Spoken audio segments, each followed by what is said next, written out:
നമസ്കാരം. ഞാൻ നിങ്ങളുടെ സ്വന്തം ശരവൺ മഹേശ്വർ.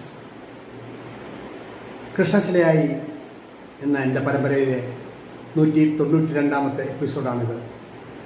ഇന്ന് ഞാൻ നിങ്ങളോട് പറയുന്നത് പ്രശസ്ത കർണാടക സംഗീതജ്ഞനും ഗായകനും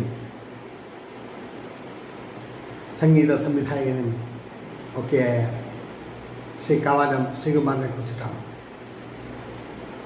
സ്നേഹവും വിനയവും കഴിവുമുള്ള നല്ലൊരു വ്യക്തി.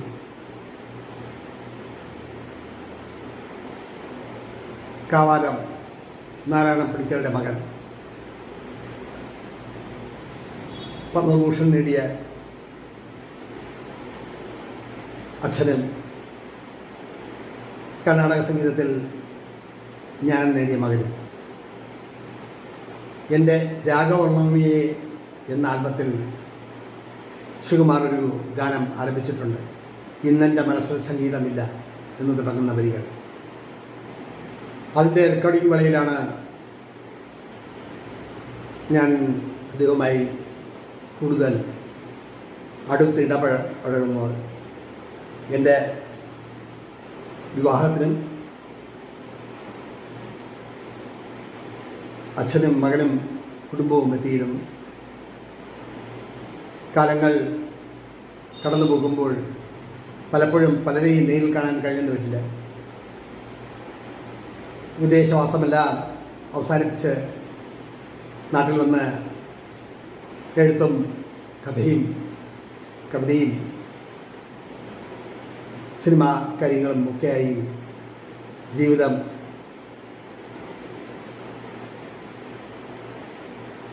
കടന്നു പോകുമ്പോൾ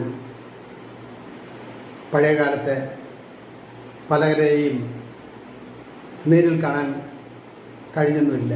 പക്ഷേ ഒരു നല്ല ഗായകൻ, ഒരു നല്ല സ്നേഹമുള്ള വിനയമുള്ള ഒരു കലാകാരൻ. അതുകൊണ്ടാണ് എൻ്റെ ഈ എപ്പിസോഡിൽ അദ്ദേഹത്തെക്കുറിച്ച് പറയാമെന്ന് കരുതിയത്. കർണാടക സംഗീതത്തിൽ അവഗാഹ ജ്ഞാനമുള്ള ഒരു ഗായകൻ. അദ്ദേഹത്തിൻ്റെ ശ്രുതിമധുരമായ എത്ര പാട്ടുകളാണ് കേട്ടിരിക്കുന്നത്, എത്ര കച്ചേരികളാണ് കേട്ടിരിക്കുന്നത്.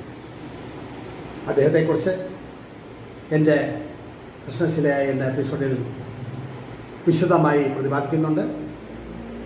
നിങ്ങൾ കാണുമല്ലോ, പ്രോത്സാഹിപ്പിക്കുമല്ലോ.